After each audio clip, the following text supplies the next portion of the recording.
Hello, everyone, and welcome to this evening's preview of our new online exhibition, Queeriosities. My name is Lee Pfeffer. I am the manager of museum experience here at the GLBT Historical Society, and I want to thank you all for coming along for this ride with us. I want to start by acknowledging that the GLBT Historical Society is based on Ohlone tribal land, and I invite any Indigenous folks with us today to make themselves visible in the chat and be recognized as we honor the contemporary and ancestral lives of America's Indigenous peoples. This event is being recorded and will be posted to our YouTube channel and on our website. If you're watching along live with us, we welcome your active participation in the chat, and we encourage you to post comments, observations, and questions for the folks who will be speaking and presenting this evening. And before I turn it over to tonight's illustrious hosts, I would like to tell you a little bit about the Society and the work that we do if you're not familiar with us. Founded in 1985, the Gay, Lesbian, Bisexual, Transgender, GLBT Historical Society is recognized internationally as a leader in the field of LGBTQ public history. Our mission is to collect, preserve, exhibit, and make accessible to the public knowledge and materials to support and promote understanding of LGBTQ history, culture, and arts in all their diversity.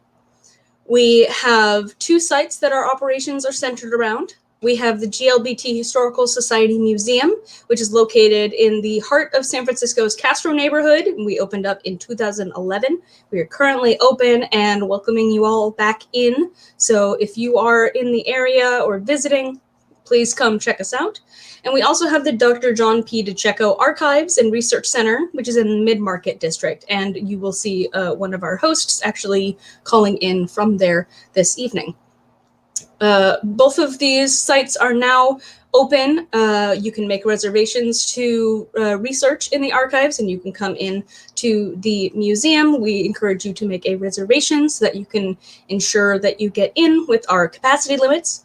And we also encourage everyone to check out our growing array of exhibitions, events, and archival resources online at our website, glbthistory.org. Finally, I'd really like to thank all of our members and donors who truly make our work possible. If you're not already a card-carrying member of the GLBT Historical Society, I invite you to consider joining today. A lot of really, really cool perks come with it, including a 20% discount on purchases of neat things from our online store. You also get access to special members-only events. Those of you who are members tuning in tonight got to get into this event for free, so more of those things to come.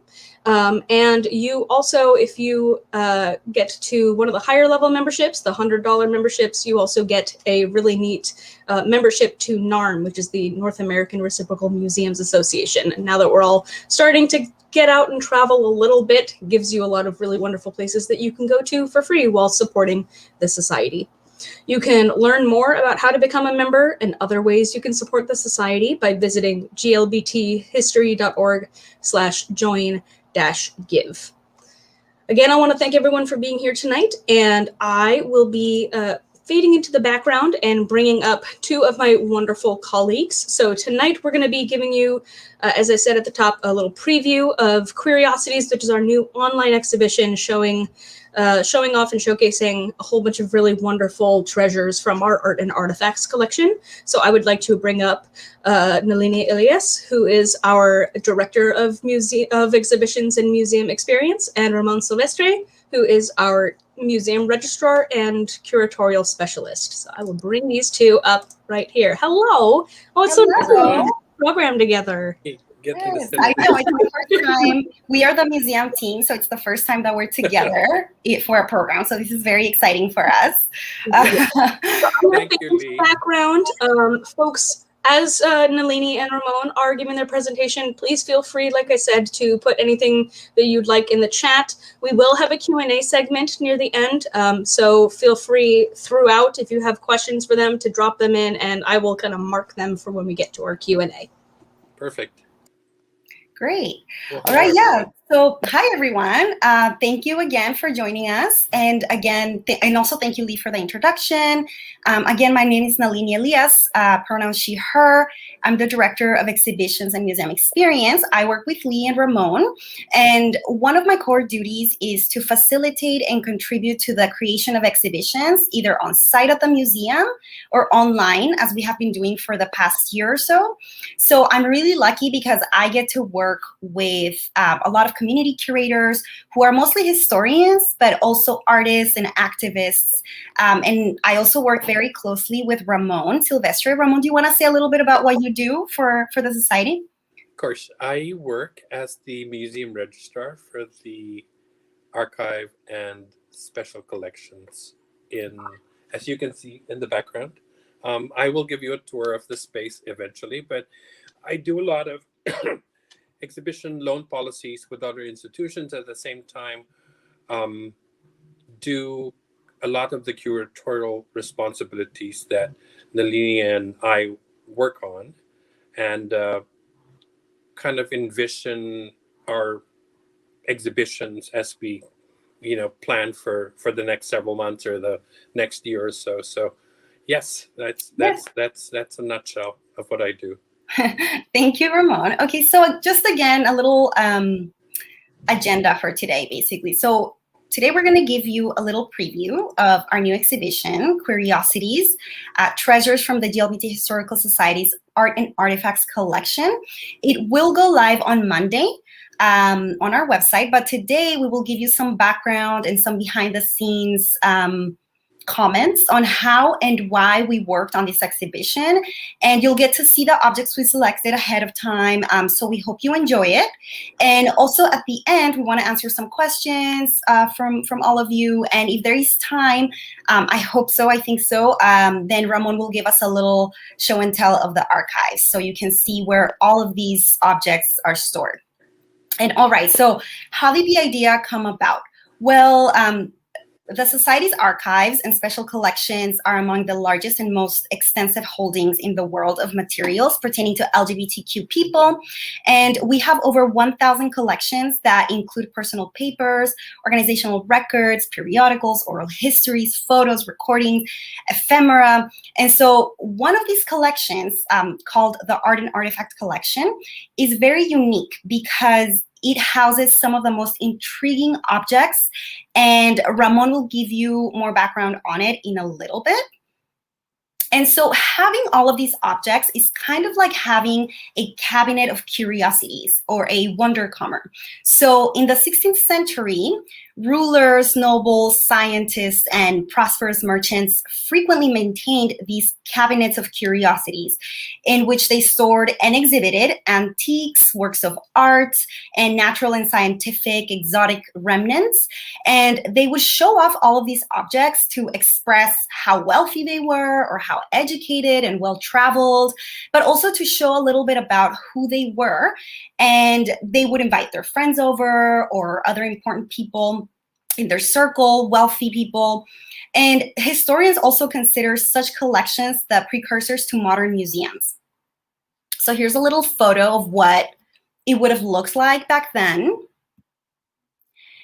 And so these cabinets were usually organized into these 4 different categories.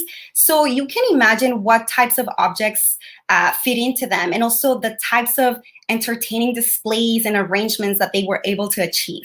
And so Ramon spends a lot of time in the archives, specifically with the Art and Artifacts collection, and just taking care of it, making sure that they're properly stored and the temperature is good and all of that.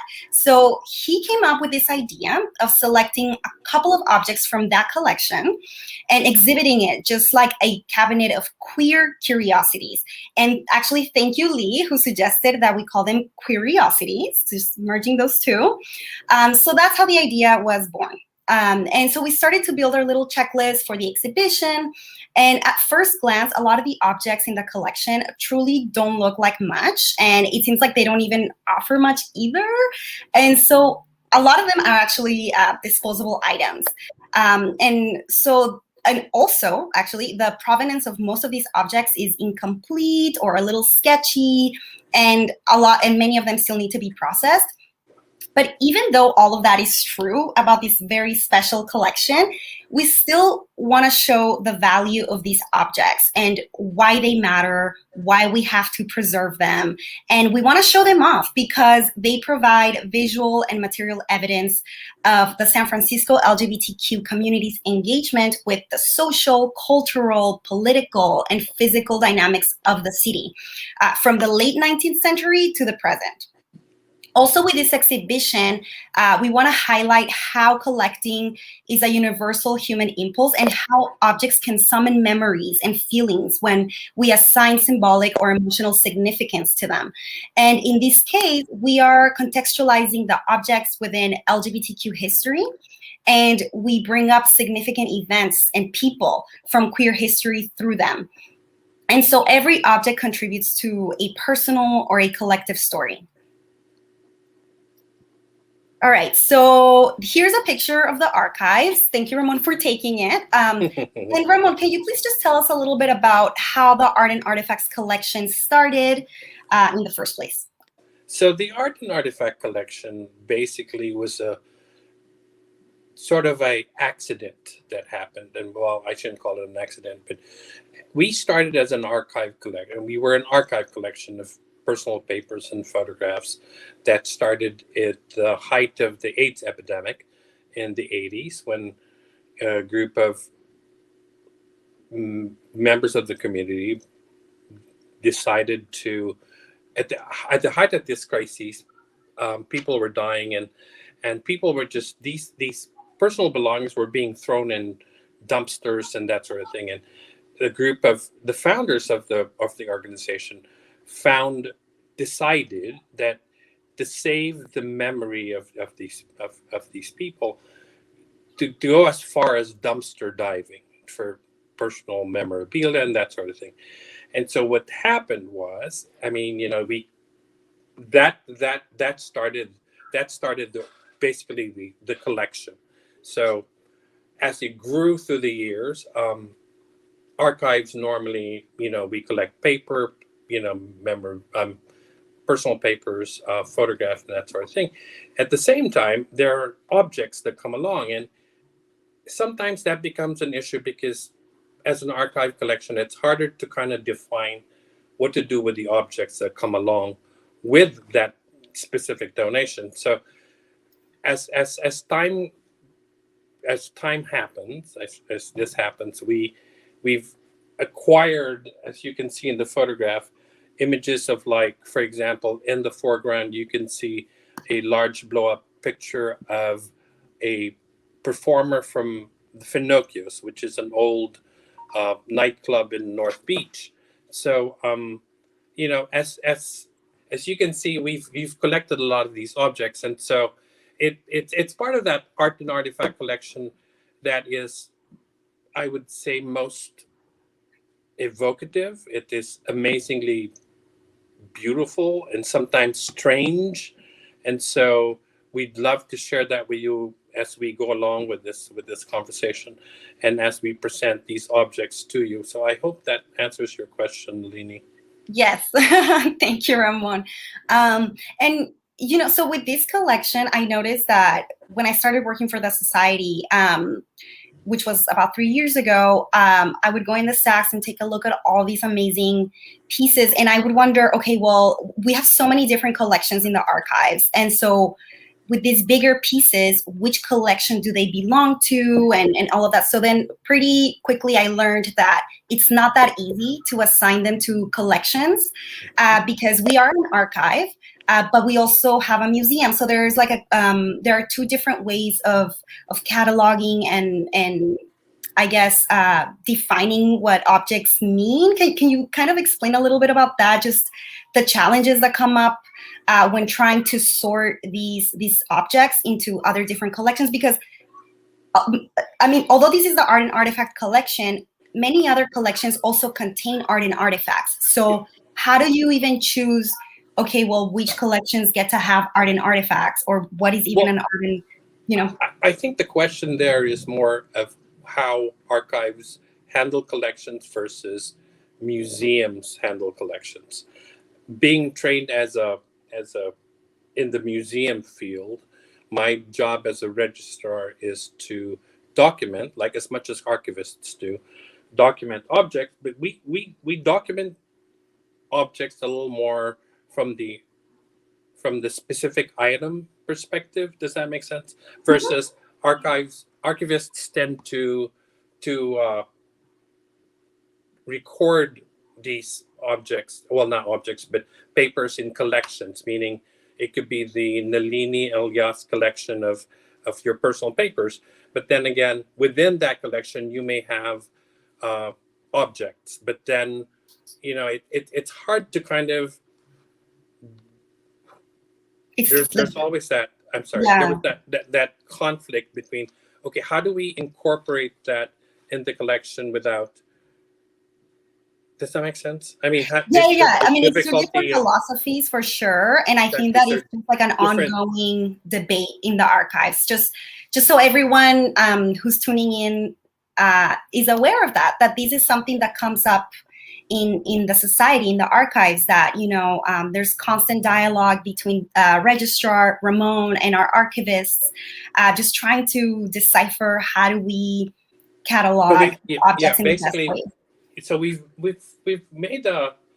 been successful about having to do that, just because we meet halfway and kind of figure out, the archivists consult with me and say, well, is this art specific to our collections policy? Even if it's a one piece,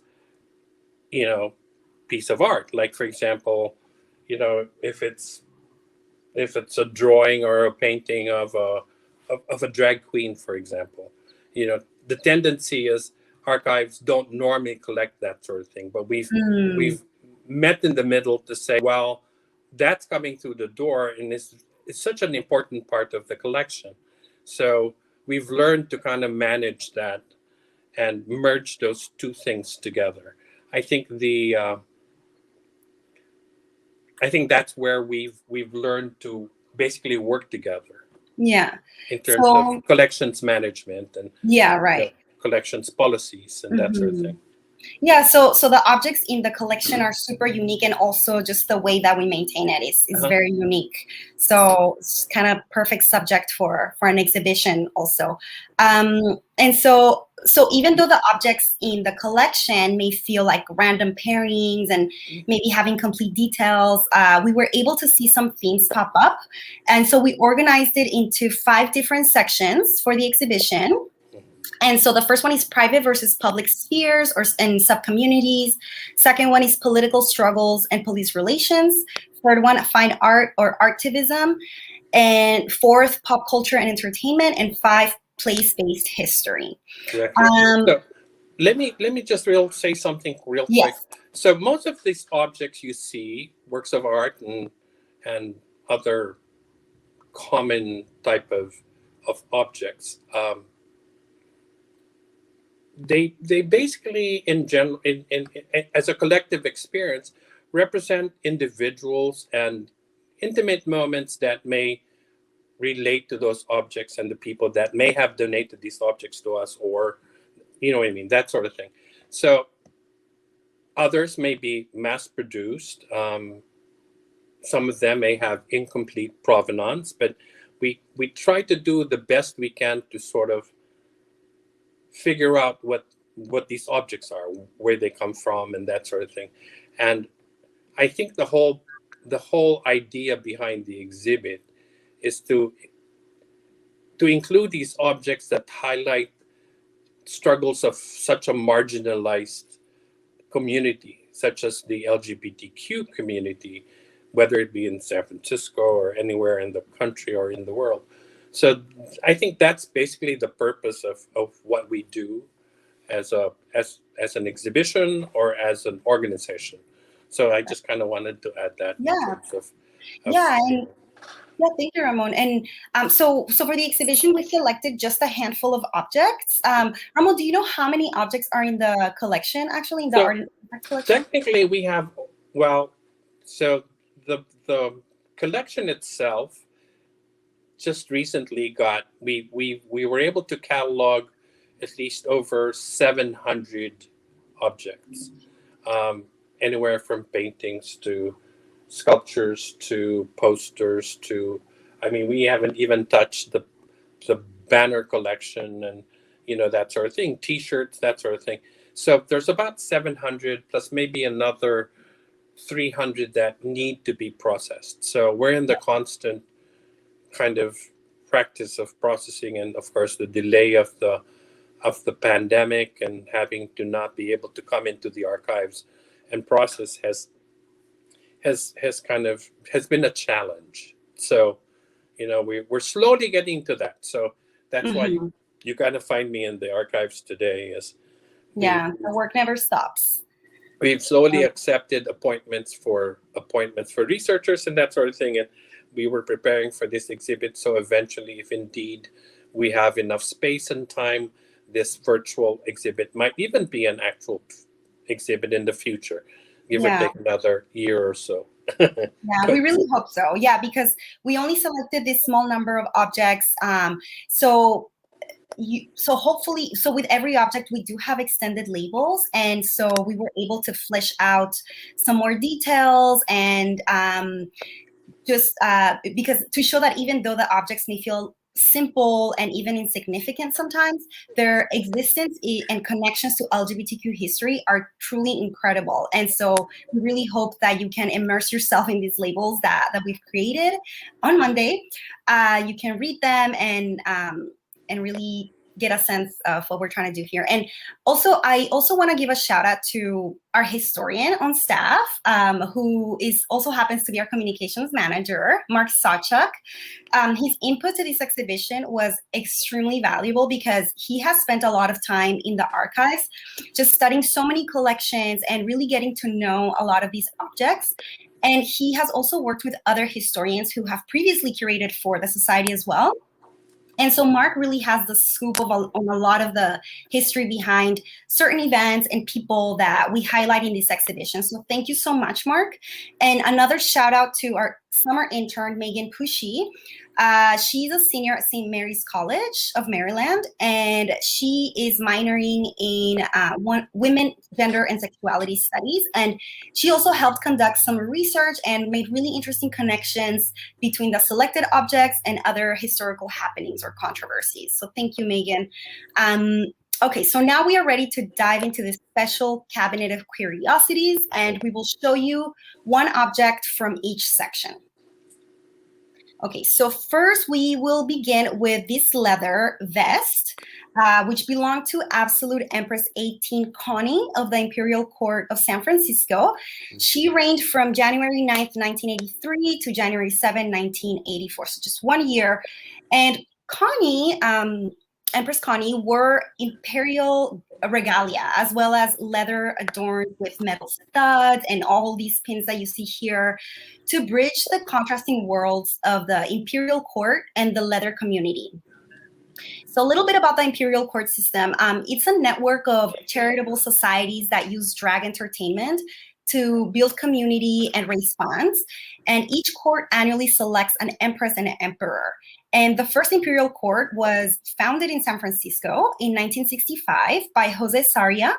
And like Connie, Sarria navigated multiple social spheres, performing in drag at the Black Cat in North Beach. And in 1961, he became the first openly gay candidate to run for public office in the United States. Here is a photo of Empress Connie. And so you can see here too, just like the contrast of the two different outfits, two different clothing. And so it's like the glitz and the glamour of the imperial court, and then San Francisco's leather and king community, which also emerged in the early 1960s. And so the south of Market, Soma district became home to this community, the leather community, operating many bars, catering to the motorcycle and leather communities. And a famous leather and kink emporium, Mr. S Leather, which was founded by Alan Selby in 1979. We also had an exhibition on Alan Selby, and hopefully we can digitize that soon as well. And so, yeah, like Jose Sarria and Empress Connie, LGBTQ people really navigate a world of distinct expressions and sub-communities, and they're interwoven in very complex and personal way. So we really want to show that with this object. And clothing is such a powerful means for self-expression and a way to signal community affiliation. And of course, they evolve over time, just like we do. So this is one of the more striking, I think, items. And as Ramon said, we really hope that we can have this exhibition in person at the museum too, because I mean, this is a digital version, so you can't see everything, but Exactly. I mean, I think you can still get the sense of how important these pieces are. Okay, so next up for the Safe sex t-shirts. yes, the safe sex t-shirt. Ramon, do you want to give a little bit of Sure. background on that? The safe sex t-shirt that you can see here basically takes a cartoon graphic kind of approach to the design of the work.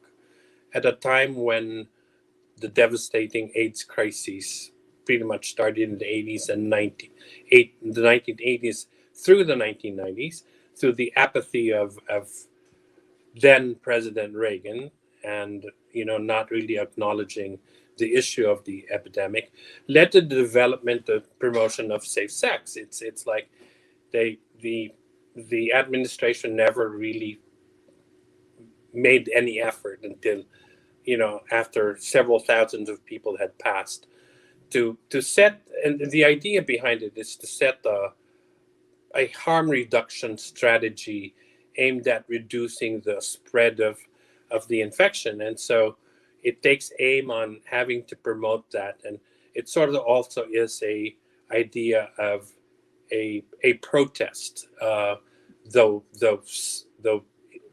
in the form of like these safe sex t-shirts. There was another t-shirt that had Reagan's face on there that was a play on ACT UP. ACT UP not a play, but ACT UP had promoted this t-shirt against the administration that was apathetic to the cause. And so it's the t-shirt is an example. I mean, the safe sex t-shirt that was presented earlier is an example of how clever creative messaging is deployed in a situation when you have such a terrible epidemic kind of plague the community, and an administration that really never gave a damn about it. It was such an unfortunate time, and by the time he even acknowledged it, there was at least 80 to 90,000 people, men and women, that had already died. And then by the time the next administration took over, George Bush pretty much followed the same tenet, and it just provided a lot. It was a time when I think it provided the administration just kind of promoted the idea of homophobia, and that that it was just this. And then of course the Christian right wing was involved, and all that anti-gay issue just came up, and so it's a sad part. It's a sad part of that whole several years of having to deal with the disease, and this is what happens. So LGBT organizations such as ACT UP and supporters remain centrally involved in fostering safe sex in the community. So T-shirts are an example of this messaging. It sort of kind of provides you the comic book icons such as Dick Tracy kissing Superman and Robin and Batman, all played in that same T-shirt. And of course, the play on the words of the word dick and the T-shirt, hopefully to discourage unsafe sexual activity, but cheerfully also reminds the wearer to use it, and kind of having that comic sort of kind of approach to it. So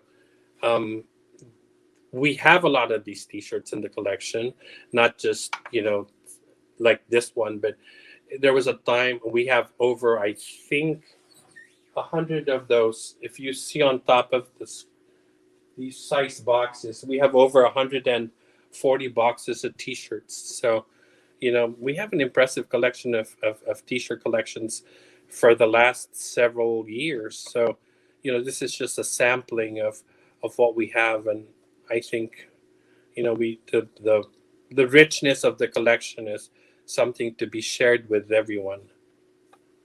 Yeah.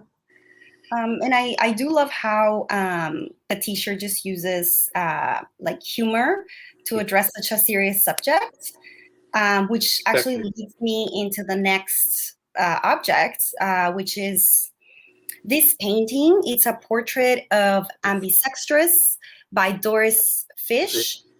And so just like the use of art, and just a little bit about this painting. So it's a stage name adopted by Philip Mills in 1972, inspired by actress Doris Day and a cat named Lillian Fish, so Doris Fish, arrived in San Francisco from Australia in 1976. And Fish was a very talented artist and drag performer who performed with ambisextress, this blue-bearded genderfuck drag queen performer. And Ambi produced several full-length solo shows of her own, as well as the very well-known figure shows of her own, and also was a very well-known figure at street fairs and community events because of all the outfits, flamboyant outfits. Mm-hmm. She also performed alongside Doris Fish in both the theater troupe Let's A Go-Go and in the 1991 cult film Vegas in Space, which is a science fiction comedy. So here you can see, so I'm about to show you, it's in the next slide. It's an entry in her personal diary, which Ambi included the snapshot that gave birth to this portrait, noting that this photo inspired a soon-to-be famous acrylic on canvas painting by Doris Fish. Yes. Yeah, and so let me show you. No, that's fine. And also we'd like to mention that the painting was donated to us by Miss Bob Davis, who is also the founder and director of the Louis Lawrence Transgender Archive, which is located in Vallejo. And Miss Bob has been a constant supporter of the Historical Society. So the diary entry was also courtesy of Miss Bob. So a shout out to Miss Bob for donation and helping us through trying to find provenance for all of these amazing pieces we have in the collection. Yeah, so, and also, on the left is from another online exhibition we have titled Reigning Queens, The Lost Photos of Ross Joseph, which is curated by Joseph Plaster. And it goes more into detail about the imperial court, and it has a lot of fabulous photos too of drag queens. From the early 70s. Yeah, it's amazing. And so just like a little bit about this painting. So the portrait was completed in 1978, and so it prefigures the profound change that occurred in San Francisco's queer nightlife and art scene in the mid-1980s as the accelerating AIDS crisis struck down artists and performers. And so in flamboyant acts of resistance and excess, members of the community responded to the stigma of AIDS and homophobia by making themselves and their work even more visible, colorful and outspoken and outrageous, just like this painting. And so if you can see, this portrait actually depicts ambisextress as proud, unafraid, and optimistic. And, the clouds on the horizon, they're kind of clearing up and moving away as opposed to coming toward her. So Doris Fish and ambisextress both passed away from AIDS, 1991, 1992. So it's just amazing, just the use of art. To go through these difficult times. And it's all over these art and artifacts collection too. There's a lot of artwork. All right, so we'll go into the next object. This is amazing. Yeah, so many of you might recognize this lovable purple character from the popular 1997 British children's. The Teletubbies. This is Tinky Winky. And his induction into LGBTQ history is a story of reclamation. Yes. Tinky Winky, the character, was outed in 1999 Yeah, by Jerry Falwell Sr. The well-known pastor, televangelist, and founder of Liberty University, in a National Liberty Journal article entitled "Parents Alert: Tinky Winky Comes Out of the Closet." Falwell accused the cute fellow of being a gay role model who could be morally damaging to children. So Tinky Winky's undercover identity was supposedly evident because he's purple, the gay pride color, and his antennae shaped like a triangle, the gay pride symbol. And so also apparently Tinky Winky's stylish bag was also a mark against him. Here you can see his fabulous red bag. And so this was an actual controversy that exploded across media and the internet, with Falwell he was very ridiculed for it. Yet members of the LGBTQ community responded in force, and they embraced this sweet fellow as one of their own, and flocking to purchase Tinky Winky merchandise and emptying the store shelves. So amazing. And let's see, in the New York Times, a collector said, if he wasn't gay before, he's now. So we have our own Tummy Glow Tinky Winky. It's in its original packaging. Here it is. Is it just one or two, Ramon? There's two. There's a miniature Tinky Winky next to it. Yeah. See that little one right there? Yeah. Yeah. So but we have no idea how Tinky Winky ended up in our collection. This is the fun part about working at the archives. Is there's always going to be a treasured surprise once you open a box. You know, right. when I started working for the Historical Society, I was working with archivists most of the time, and I was working on papers. And every now and then you come across objects that have, when you look at it, have no meaning. For example, in a previous conversation I had in another program for the Historical Society, I found a toy cow, a toy cow that you actually could fill with water, and you could milk the toy cow, not knowing the provenance of this toy cow. Well, I put it aside. It was in a box. It was called Milky the Cow. And I put it aside and didn't realize after several months, after looking at photographs, I saw a photograph of Harvey Milk. Harvey Milk carrying the same toy in a press photo with the judge that swore him into office in the front steps of City Hall. And it's like an archaeological site. Certain things click in your head.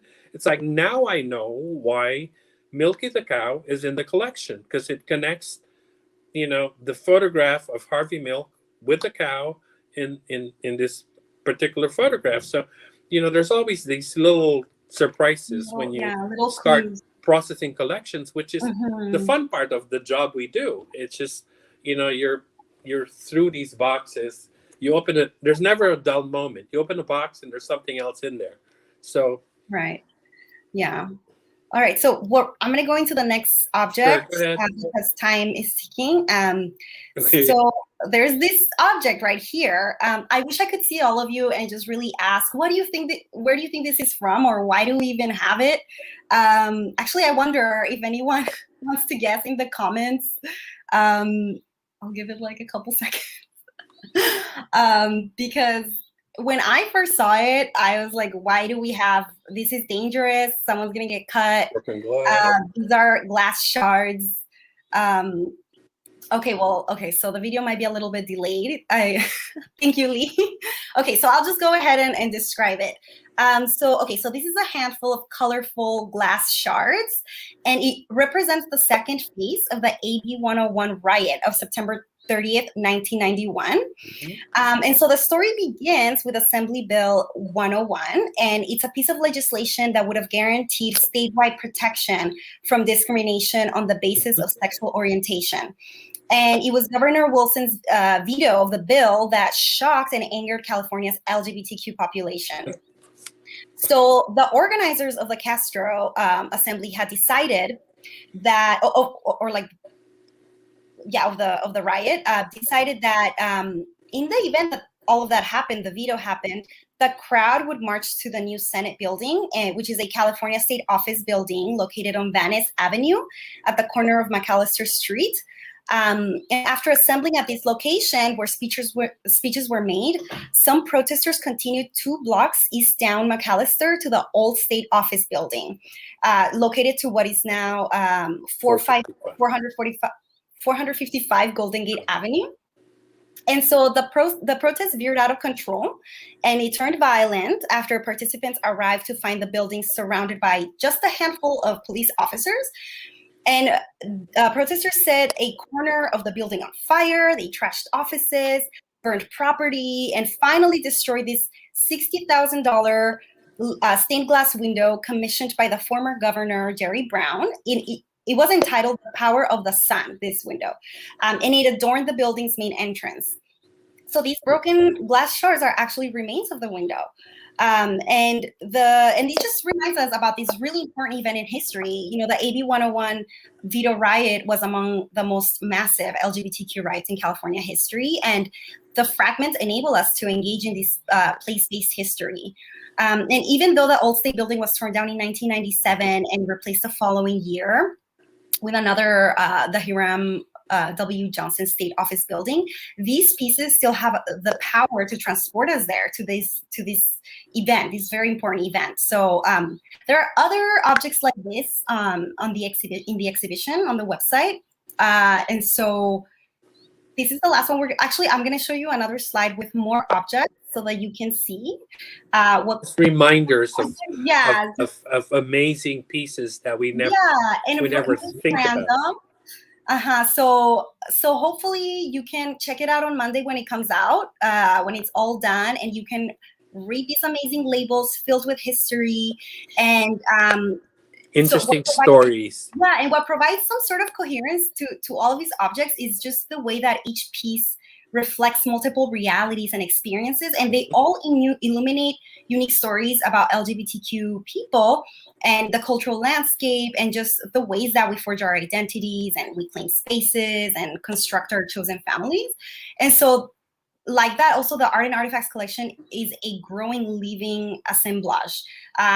So it'll continue to grow, and we're excited to see what comes in, hopefully with more information on provenance. Yes. But this exhibition is also a way to kind of, I guess, fill in those blanks and do some additional research and ask people. So when this exhibition is online, if you have any feedback about it, if you know anything about it, please reach out to us, because we really want to have more complete information about them.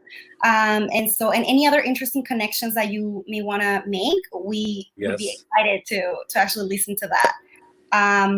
Okay, so let's see. So Ramon, so we have 15 minutes left. Shall we do a little walk through the space?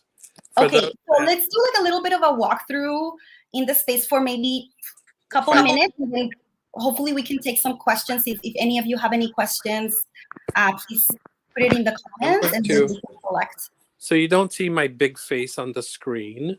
Let me just show you a few quick things. I think you can see right there. Sorry, my iPad can. So that's the dental chair from Harvey Milk. It's camera shot. There's a Doris Fish designed side table on right there in front on the left side of the screen. I can't flip my camera because I'm gonna lose my connection with the conversation. So, and then let me just walk you back here a little bit, and that's one of the Finocchio's but the Finocchio's large format theater lobby images. And there's another one around the corner. See if you see that. That's William Hurt as a performer at the nightclub in North Beach. And then let me turn you, hope you don't get too dizzy.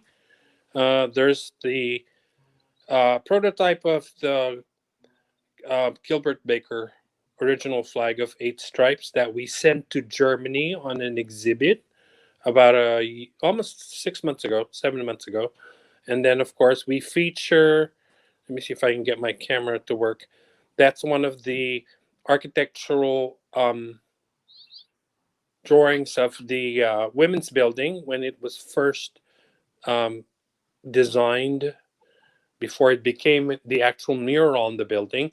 Yeah, And and then, that piece actually of the women's building, the mural is not officially part of the art and artifact collection, but we do include it in the exhibition as a special case. So I'm not going to talk about it right now. We can talk about it go and take a eventually. look. But we, along with that image that you just saw, the frame thing, architectural drawing, you will see the sketches and all of the different things, so you can kind of track the creative process from the muralist. So let me walk back to my desk and just show you a quick way of, can you see anything except the ceiling? Hopefully. I can't focus. You're dizzy yet? Are you all dizzy yet? And okay. Just to give you, I think that's it. Yeah, that's it. Thank you, Ramon. Thank you so much. All right. Sorry. Just a little tour. Quick little tour. And actually, not a lot of people get to be in the stacks back there. So yeah. It's very special that you've shown. Eventually, I think once we normalize our schedule, we have had scheduled tours in the archives. We schedule them through the course of the year. So if you log into our website, we'll have announcements on that sort of thing too, when it happens. Yeah. So thank you so much. That's the end of our presentation. But if any of you have any questions or comments or anything that you want to share, maybe a story about something that you collect, or something like that, now is the time. Share with us. So, Lee is there? I'm looking at the chat. I might not, unfortunately. Can you access the chat over there? Yeah. So yeah, let us know if you have any questions. But yeah, I mean, this exhibition is going to be it's going to be interactive even though it's online, because we will be asking questions to the viewers so that you can also think about your own collecting practices, maybe start a new collection, because we all collect something. So it's kind of an opportunity to reflect on what kind of things you keep at home and how they represent you as a person, and how, if you were to show it to someone, what would they say about you? What would they think about you? So it's kind your of reality, your experience. A little reality check. A little fantasy, your desire, that sort of thing. So, and we encourage, we're a email or a phone call away. If indeed you come across certain LGBTQ artifacts or objects that you think are important to the collection, we might consider, we could think about donating it to the Historical Society too. We encourage that, provided it belongs to our little collection policy. So feel free to reach out to us at any time. Yeah, so yeah, definitely. We want to continue this collection. We want to keep it growing, and anyway, so it doesn't seem like anyone has any questions. That's totally okay. Feel free to reach out, and I'm just so excited for all of you to see the exhibition on Monday, and I would like to thank Nalini for all the work. I would like to thank Nalini for all the work of putting her creativity behind virtual exhibitions, because I have no skill set for virtual work. I can be good in physical exhibitions. Virtual exhibitions are I need to learn more. Well, anyway, let's see. Yeah, so when this exhibition goes live, just go on our website, glbthistory.org/exhibitions. It's going to be right there featured the morning on Monday morning. It's going to be right there. Just click on it and explore it. That's going to be that's going to be the link, the direct link to the exhibition. Right now, there's nothing on it. We're still working on it. We're putting the final touches on it. But yeah, so And also, I mean, but also feel free to visit this website, the /exhibitions, because there are so many other online exhibitions that you can check. And actually, I encourage you to do that, because if you take a look at all of these exhibitions and then look at these Queeriosities one, maybe you can draw some interesting connections too. These objects from the collection are used in many projects still, and in a lot of exhibitions at the museum or online, and also as loans in other places. So it does travel, it does get to travel a little bit, but we are trying to show more of it, show things that have never been exhibited before. So we hope to do this more and more and more, and so we continue to do this collection. So yes, thank you, Lee. Thank you so much for pulling it up. So yeah, so this is the exhibitions landing page. And so you can see what's on view at the museum. And then below, you see the section on online exhibitions. These are the ones from Pride, and just the ones that we've done this year. But we have many others. You can just click on more, see all online exhibitions, and then you can see there. But now that the museum is open again, we're excited to do more exhibits on site. So hope to see you soon there as well. Feel free to reach out. Thank you, Lee. Thank you so much for showing this. Thank you, Lee. Yeah, and thank you all for joining, and we hope to see you soon at many more previews of exhibitions. So have a nice weekend, and bye. Bye.